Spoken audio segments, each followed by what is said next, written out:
Comments మనం ఒక video చేసినప్పుడు ఆ వీడియో కింద కమెంట్లు రావడం అనేది సాధారణంగా జరిగేటువంటి ప్రక్రియ. కాకపోతే నేను నిన్న ఒక వీడియో చేసిన ఈ వీడియో యొక్క కమెంట్లని నేను బహిరంగంగా చదవాలి అనుకుంటున్నా. ఇంతవరకు ఎప్పుడు నేను ఇట్లా చేయలేదు. కాకపోతే ఈరోజు ఈ వీడియోకి ఒక విశిష్టత ఉన్నది కాబట్టి తప్పకుండా మనం కమెంట్లను చదవాలి. నిన్న చేసినటువంటి వీడియో బాబుకి దబిడి దిబిడే అని చెప్పేసి నిన్న ఒక వీడియో అనేది చేయడం జరిగింది. ఈ వీడియోలో కరెంటు ఛార్జీలు ఏవైతే పెంచడం జరిగిందో చంద్రబాబు నాయుడు గారి కూటమి ప్రభుత్వము దాని గురించి నేను మాట్లాడడం జరిగింది.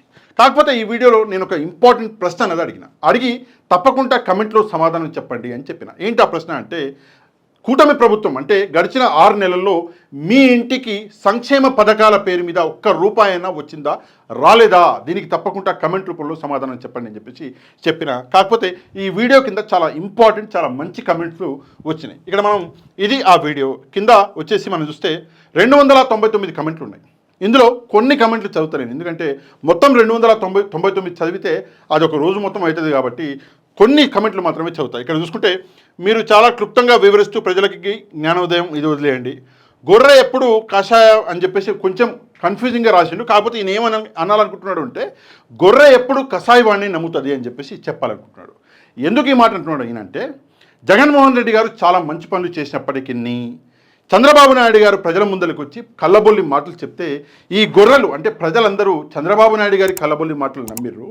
ఇప్పుడు జగన్మోహన్ రెడ్డి గారు ఏదైతే పథకాలు ఇచ్చిండో ఆ పథకాలు కూడా రావట్లేవు. చంద్రబాబు నాయుడు గారు ఇస్తానన్న పథకాలు కూడా ఆయన ఇస్తలేడు. 6 నెలలు గడిచిపోయినాయని చెప్పేసి ఒక్క ముక్కలో గొర్రె కషాయవాణి నమ్ముతుందని చెప్పేసి ఒక్క ముక్కలో ఇక్కడ ఈయన మొత్తం చెప్పేసి, నేను పేర్లు చదవను మీకు కనిపిస్తున్నాయి ఒకసారి చూసుకోండి.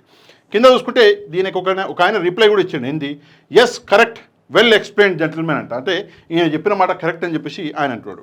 కింద చూసుకుంటే చేసిన మంచి పనిని మరచిన జనాలకు ఇది జరగాల్సిందే, ప్రజలకు ఇది ఒక గుణపాఠం అని చెప్పేసి ఇంకొక ఆయన ఇక్కడ కమెంట్ అనేది చేసిండు. అంటే జగన్మోహన్ రెడ్డి గారు చేసేటువంటి మంచి పనులను మర్చిపోయారు ప్రజలకి ఈ గుణపాఠం జరగవలసిందే అని చెప్పేసి ఇక్కడ ఒక మాట చెప్తున్నాడు. నిజంగానే ఎవరు తప్పు చేసినా తప్పే అవుతుంది.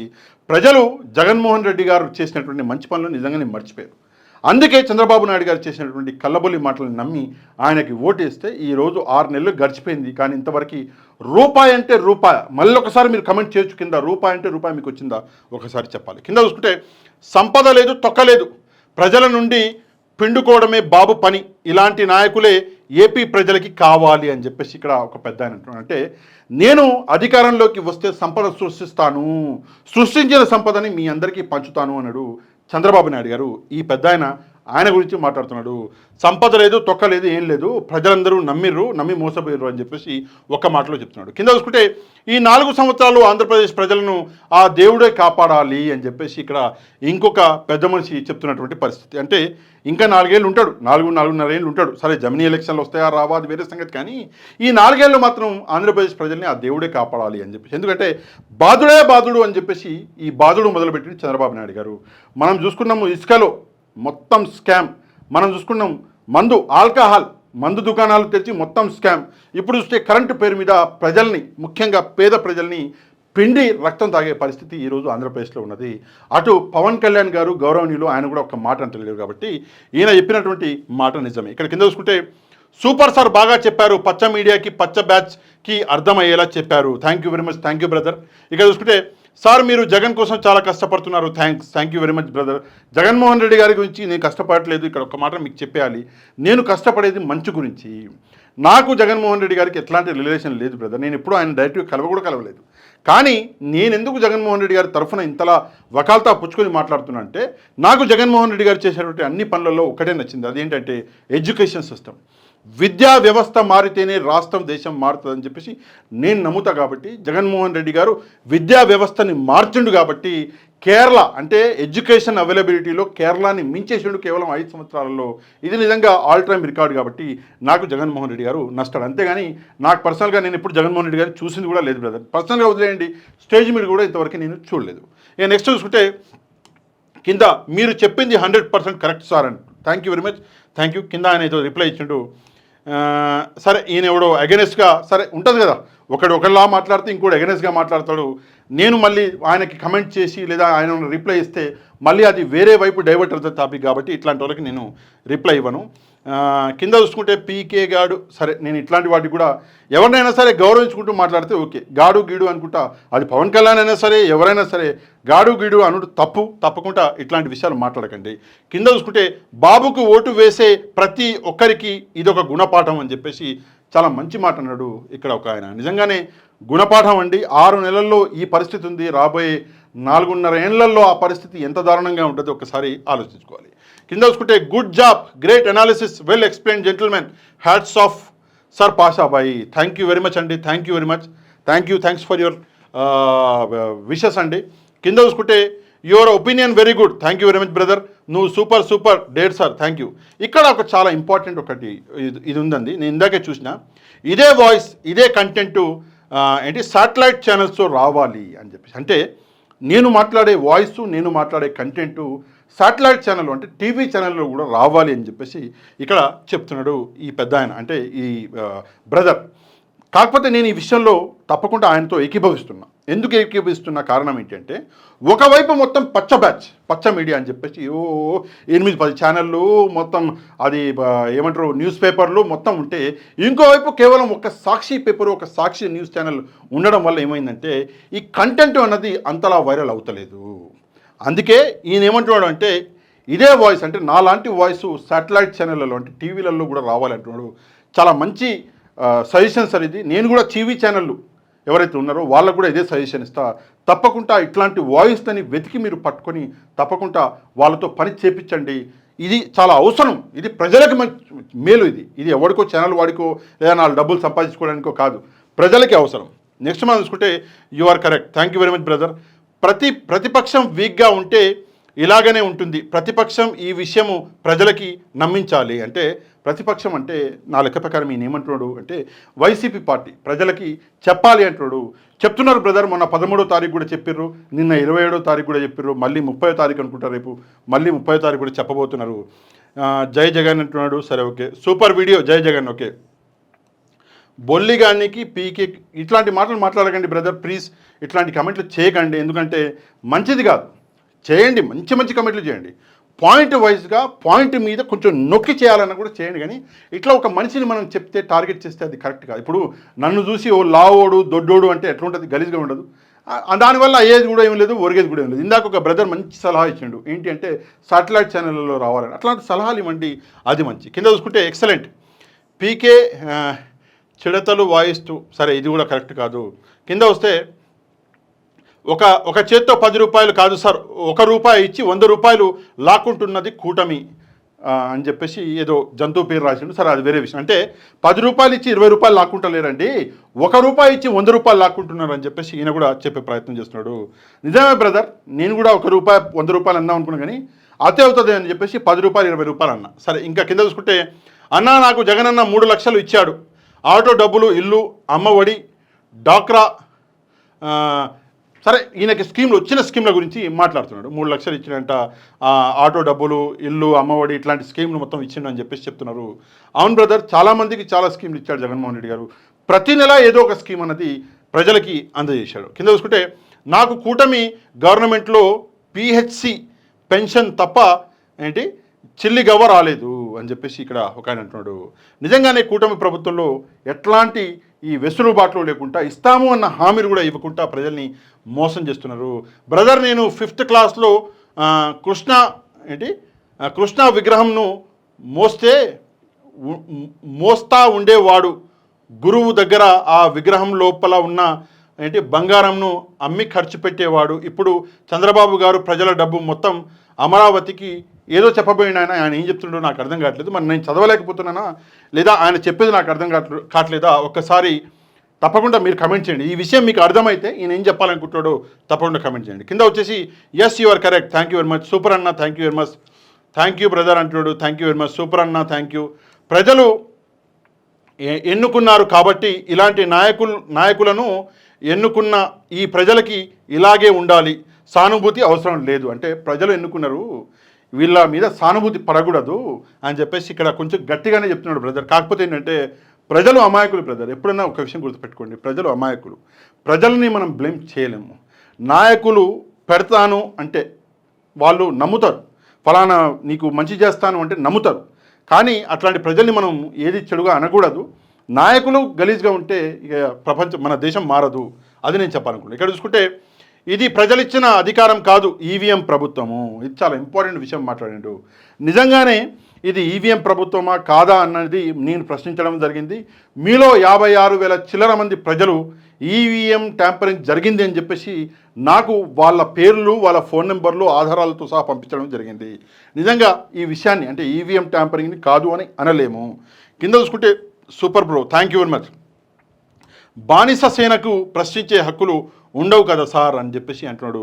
మరి ఆ బానిస సేన ఏందో నాకైతే తెలియదు, ఎవరి గురించి మాట్లాడుతున్నాడో నాకు తెలియదు. మీకు తెలిస్తే కింద కామెంట్ చేయండి. కింద చూసుకుంటే అన్నా సూపర్, మీలాంటి వాళ్ళు ఉంటే ఏపీ ప్రజలు అక్కడికి వెళ్ళిపోతారు అన్న అని చెప్పేసి ఏదో అంటున్నాడు. ఏమంటున్నాడో అర్థం కాలేదు, but somehow thank you very much. Super అన్నాడు కాబట్టి థ్యాంక్ యూ వెరీ మచ్. కింద చూసుకుంటే చెప్పేది ఒకటి చేసేది ఒకటి, ప్రశ్నించే నాయకుడు ఎక్కడున్నాడో తెలియదు. కూటమి ప్రభుత్వంలో నా కుటుంబానికి ఏమీ రాలేదు, మనసులోని బాధ చెప్పలేని పరిస్థితి, ఓటు రూపాన తప్పక చెప్తాము. చాలా మంచి విషయం చెప్పాడు. నా కుటుంబానికి ఒక రూపాయి కూడా రాలేదు, మనసులో బాధ నేను చెప్పుకోలేను కానీ సమయం వచ్చినప్పుడు ఓటు రూపంలో నేను నా బాధను చెప్తా అని చెప్పేసి చాలా మంచిగా చెప్పడం జరిగింది బ్రదర్. కింద చూసుకుంటే people are requested to know the truth and avoid bogus governments అని చెప్పేసి ఇక్కడ ఒక మాట అంటున్నాడు. ఇక అది ఆయన ఇంగ్లీష్లో చెప్పిండు, పై ఆయన తెలుగులో చెప్పిండు, అంతేగాని ఇంకేం లేదు. దూల తీరిపోతుంది, రేట్లు బాగా పెరిగాయి, సీఎం చూస్తే చిరాకు, సిబిఎన్ బ్యాట్ సీఎం అంట. అంటే రేట్లు పెరిగిపోయినాయి అంటున్నాడు. నో డౌట్ కరెంట్ రేట్లు ఒక్కటే మాత్రమే కాదు, కూరగాయల రేట్లు చూసుకున్నా కూడా, వేరే ఏ రేట్లు చూసుకున్నా కూడా, వంట సామాను ఏం తీసుకున్నా కూడా అన్ని రేట్లు పెరిగినాయి. మరి ఆ రోజు ప్రజల్ని మభ్యపెట్టి రేట్లు పెరిగినాయి అని చెప్పేసి జగన్మోహన్ రెడ్డి గారిని బద్నాం చేసి ఓట్లు వేయించుకొని ఈరోజు మళ్ళీ వీళ్ళు కూడా చేసేది ఏంటంటే సేమ్ అదే తంతు, రేట్లు పెరిగినాయి. ఈసారి నిజంగానే పెరిగినాయి. జగన్మోహన్ రెడ్డి గారి హయాంలో రేట్లు పెరగకపోయినా కూడా బద్నాం చేశారు ఆయన, కానీ ఇప్పుడు నిజంగానే రేట్లు పెరిగినాయి. కింద చూసుకుంటే సూపర్ సార్, బాగా విశ్లేషించారు, థ్యాంక్ యూ వెరీ మచ్. చాలా బాగా చెప్పారన్న, thank you, excellent impression, thank you, you are a very good sir, thank you very much, thank you. కింద చూసుకుంటే పుచ్చి మీడియా ఉన్నంత వరకు, పుచ్చి అంటున్నాడా పిచ్చి అంటున్నాడా, సిబి ఏమి చేసినా ప్రజలకు తెలియదు అంటే పిచ్చి మీడియా. ఇక్కడ చాలా ఇంపార్టెంట్ విషయం చెప్పిండు, కానీ రాయలేకపోయింది, కానీ విషయం నాకు అర్థమైంది. ఏమంటున్నాడు అంటే పచ్చ మీడియా అంటున్నాడు. పుచ్చి అని రాసింది, కానీ పచ్చ మీడియా ఉన్నంత వరకు చంద్రబాబు ఏ పని చేసినా, ఏ చెడు చేసినా ప్రజల దాకా రానివ్వదు ఆ పచ్చ మీడియా, చంద్రబాబు నాయుడిని కాపాడుతుందని చెప్పేసి ఇక్కడ చెప్తున్నాడు. ఎక్సలెంట్ సార్, పనికి మాలిన ప్రభుత్వం సార్ ఈ కూటమి అని చెప్పేసి ఇంకో ఆయన. టీడీపీ వచ్చిన తర్వాత మాకు ఏమీ అందలేదు అని చెప్పేసి ఒక మంచి మాట, ఏ స్కీము అందలేదు అని చెప్పేసి ఇక్కడ చెప్తున్నటువంటి పరిస్థితి. భాషా కాదండి, నా పేరు పాషా అండి, మొత్తం పేరు రహమత్ పాషా అండి, మీరు భాషా అని రాశారు సరే, నో ప్రాబ్లం, సరి చేసుకోండి. భాషా గారు ఈఎల్ఈ అని పెట్టిండు, ఎలక్ట్రిక్ బిల్స్ అనుకుంటా గురించి బాగా అనాలిసిస్ చేశారు. మీరు డైలీ ఇలాగే ప్రజలకి తెలియజెప్పాలి. థ్యాంక్ యూ వెరీ మచ్ అండి, థ్యాంక్ యూ వెరీ మచ్. గొర్రె ఎప్పుడు కషాయనే అని చెప్పేసి ఇక్కడ ఆపేసిండు, అది ఆల్రెడీ నేను చెప్పినన్నా, అది నో డౌట్. కింద చూసుకుంటే అన్నా నమస్తే, మనం ఎంత చెప్పినా ఈ ప్రజలకి అర్థం కాదు, అబద్ధాలు మాటలే నమ్ముతారు. మా ఆంధ్రప్రదేశ్ ప్రజలు అనుభవించని అన్న వాళ్ళకి ఇప్పుడైనా చంద్రబాబు, ఆయన వేరే రాసిన నేను గౌరవం చదువుతాను, చంద్రబాబు గారు పాలన విశ్వరూపం ఏంటన్నా అని అంటే ఏం చెప్పాలనుకుంటున్నాడు అంటే రాయడంలో తెలుగులో ఎప్పుడైనా సరే ఇంగ్లీష్ టైప్ చేసి తెలుగులో రాయాలంటే గిట్లనే అవుతుంది. ఏమంటున్నాడు అంటే మనం ఎంత చెప్పినా కూడా అర్థం కాదు వీళ్ళని అనుభవించని ప్రజలకి, ఆంధ్రప్రదేశ్ ప్రజలకి అంటున్నాడు. లేదు బ్రదర్, మన బాధ్యత చెప్పడము, వింటారా ప్రజలు వినరా అన్నది ఆ దేవుడికి తెలుసు. చెప్పే మన తత్వాన్ని మనం మానుకోకూడదు కదా. ఎప్పుడైనా సరే మంచి చేసేవాడు తన తత్వాన్ని మారుకోకూడదు, మంచి చేస్తూనే ఉండాలి. ఆ మంచి ప్రజలు గ్రహిస్తారా లేదా అన్నది ఆ సమయం వచ్చినప్పుడు అర్థమవుతుంది. కింద చూసుకుంటే super sir 100%, thank you super, thank you. సంపద సృష్టి అంటే ఇదే, ఇందాక నేను చెప్పిన సంపద సృష్టిస్తాను అన్నాడు, సృష్టించిన సంపదని మీ అందరికీ పంచుతానన్నాడు. ఇదేనా సంపద సృష్టి అంటే? కరెంటు బిల్లులు పెంచి సంపదను సృష్టిస్తావా అని చెప్పేసి ఇక్కడ ఒక విషయము ఇక్కడ బ్రదర్ అడుగుతున్నారు. కింద చూసుకుంటే ఇప్పుడు మాకు సమ్మగా ఉంది సార్ అంటున్నాడు. అంటే కొత్త ప్రభుత్వం, అంటే కూటమి ప్రభుత్వం వచ్చినాక కూటమి ప్రభుత్వం వచ్చిన తర్వాత వాళ్ళు పెంచుతున్నటువంటి రేట్లు, వాళ్ళు చేస్తున్నటువంటి దగాలు, ఇచ్చిన మాటలని మర్చిపోవడం, ఇది చూసినాక ఇప్పుడు మాకు సమ్మగా ఉందని చెప్పేసి చెప్తున్నాడు. కింద చూసుకుంటే నాకు ఎవరి నుండి ఎప్పుడు ఒక పైసా రాలేదు, బట్ నేను జగన్ సార్ వీరాభిమానిని. అంటే జగన్మోహన్ రెడ్డి గారి దగ్గర నుంచి కూడా ఆయనకి ఏం రాలేదంట, అయినా కూడా జగన్ సార్ వీరాభిమాని అంట. బ్రదర్ తప్పకుండా మీరు కింద ఒకసారి కమెంట్ చేయాలి, ఎందుకు వీరాభిమాని, ఏం రాలేదంటున్నారు కదా, మరి మీకు జగన్మోహన్ రెడ్డి గారిలో ఏం నచ్చిందో తప్పకుండా కింద కమెంట్ చేయండి. సున్నా సార్ ఉన్న కాంట్రాక్ట్ జాబ్ నుంచి కూడా తొలగించాడు, అంటే ఏమీ రాలేదు సార్, ఉన్న జాబ్ నుంచి కూడా నన్ను తొలగించండి అని చెప్పేసి ఇక్కడ ఒక కామెంట్ చేస్తున్నాడు. సూపర్ 6 ఎక్కడ ఎక్కడ ఎక్కడ అని చెప్పేసి ఇంకో బ్రదర్ అడుగుతున్నాడు. సూపర్ 6 ఏడా అని అడుగుతున్నాడు. అదే ముచ్చట గడిచిన 6 నెలల నుంచి నేను కూడా అడిగి నా గొంతు మూగబోతుంది. ఈడ బాగా అడిగిండు బ్రదర్. కింద ఒక సిస్టర్ అడుగుతున్నది, super sir thank you very much అమ్మ, నమస్తే నమస్తే నమస్తే బ్రదర్. కింద చూసుకుంటే super sir thank you, super blow thank you, super video thank you, well said sir thank you, good analysis thank you, good analysis thank you, super sir కరెక్ట్గా చెప్పారు thank you very much అండి. కింద చూసుకుంటే good job sir thank you very much. ఇక్కడ ఒక పెద్ద పారాగ్రాఫే రాసిండు brother, మరి ఎంత రాసి బాగానే రాసిండు, ఇక అంతా నేను చదవలేను కానీ ఒక లైన్ చదువుతా. జగన్మోహన్ రెడ్డి గారు అంటే డేరింగ్ డాషింగ్ అనే పేరు ఉంది, అది మెల్లమెల్లగా కొంచెం స్లో అవుతుంది. ఆయన ఇంత ఫేమస్ అవ్వడానికి ఆయన డేరింగ్ డాషింగ్ అది కొంచెం ఈ మధ్య తగ్గుతుంది, అది తగ్గకుండా చూసుకోవాలి. ఇక నేను మొత్తం చదవను కానీ ఏదేమని అంటే సోనియా గాంధీ గురించి కూడా రాసిండు. ఇక్కడ చూడండి సోనియా గాంధీ అంటున్నాడు, ఇంకేదో అంటే టోటల్గా జగన్మోహన్ రెడ్డి గారి అభిమానే. ఆయన డేరింగ్ డాషింగ్ బాగా ఉండేదంట, ఇప్పుడు కొంచెం తగ్గిందంట. అంటే జగన్మోహన్ రెడ్డి ముందున్న జగన్మోహన్ రెడ్డి వేర్లే బ్రదర్. జగన్మోహన్ రెడ్డి నిజంగా జగన్మోహన్ రెడ్డిని చూసి అదే జగన్మోహన్ రెడ్డి ఈరోజు ఉండుంటే ఈ పరిస్థితులు ఉండేవి కాదు. ఇప్పుడు కొంచెం తగ్గిండు. ఎందుకు తగ్గిండు అంటే ఆయన జీవితాన్ని చూసిండు. నేను చాలాసార్లు చెప్పాను, ఆయన జైలు జీవితాన్ని చూసిండు. ప్రజల యొక్క ఏ ఇష్యూస్ ఏవైతే ఉన్నాయో, సమస్యలు ఏవైతే ఉన్నాయో పాదయాత్రలో నడుచుకుంటూ తెలుసుకున్నాడు. కాబట్టి ఆయనకి జీవితంలో ప్రజలకి సంక్షేమం చేయడం కంటే ఇప్పుడు ముఖ్యం ఏది కాదు. ఒక టైం ఉండే నిజంగా జగన్మోహన్ రెడ్డి ఎవరు అంటే ఒక రెబల్ అన్నారు. ఆ టైంలో ఇట్లాంటి వాళ్ళని తీసి పక్కన పడేసినాడు జగన్మోహన్ రెడ్డి. కానీ ఆయన మారిండు. ఎందుకు మారిండు అంటే ప్రజల సమస్యలను తెలుసుకున్నాడు. కొన్ని వేల కిలోమీటర్లు ఆయన పాదయాత్ర చేసి ఒక్కొక్క చిన్న ఇంటి దగ్గర ఆగి ప్రజల సమస్యలు తెలుసుకుని ఆయన మనసులో ఒకటే విషయం ఏంటంటే నా సమస్యల ముందు ప్రజల సమస్యలు చాలా పెద్దవి, నేను నా సమస్యల కోసం బ్రతకడం కాదు, నా కోసం బ్రతకడం కాదు, ప్రజల కోసం బతుకుతా అని చెప్పేసి జగన్మోహన్ రెడ్డి గారు పాత జగన్మోహన్ రెడ్డి గారిని మొత్తానికి తుడిచేసి ఒక కొత్త జగన్మోహన్ రెడ్డి పుట్టిండు. ఆయనే ప్రస్తుతం ముఖ్యమంత్రిగా 5 ఏళ్ళు చేసినటువంటి జగన్మోహన్ రెడ్డి. పాత జగన్మోహన్ రెడ్డి 2005, 2004 జగన్మోహన్ రెడ్డి అయితే ఇంత కథ ఉండేది కాదులే. సరే ఏదేమైనా కూడా ఇంకా చాలా ఉన్నాయి కమెంట్స్. నేను ఈ కమెంట్స్ మొత్తం చదవలేను కానీ ఇక్కడ నేను ఆపేస్తా. ఎందుకు ఆపేస్తా అంటే వీడియో లెంత్ పెరిగితే మళ్ళీ మీరు కూడా చూడరు కాబట్టి తప్పకుండా ఇక్కడ ఆపేస్తాను.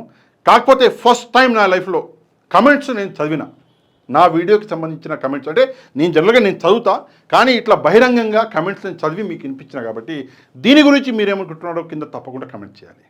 జగన్మోహన్ రెడ్డి వ్యక్తిత్వం ఎలాంటిది అన్నది తప్పకుండా కమెంట్ చేయాలి. అదే కాకుండా మీకు ఈ వీడియో నచ్చితే తప్పకుండా ఒక తప్పకుండా లైక్ బటన్ ప్రెస్ చేయండి, షేర్ బటన్ని ప్రెస్ చేసి మీకు తెలిసిన వాళ్ళందరికీ ఈ వీడియో యొక్క లింక్ని షేర్ చేయండి వాట్సాప్ ద్వారా. అది కాకుండా ఎవరైతే మన ఛానల్కి వచ్చి వీడియో చూసారో తప్పకుండా ఛానల్ని సబ్స్క్రైబ్ చేసుకుని వెళ్ళండి. నెక్స్ట్ వీడియోలో మళ్ళీ కలుద్దాం. అంతవరకు థ్యాంక్ యూ వెరీ మచ్. జై హింద్.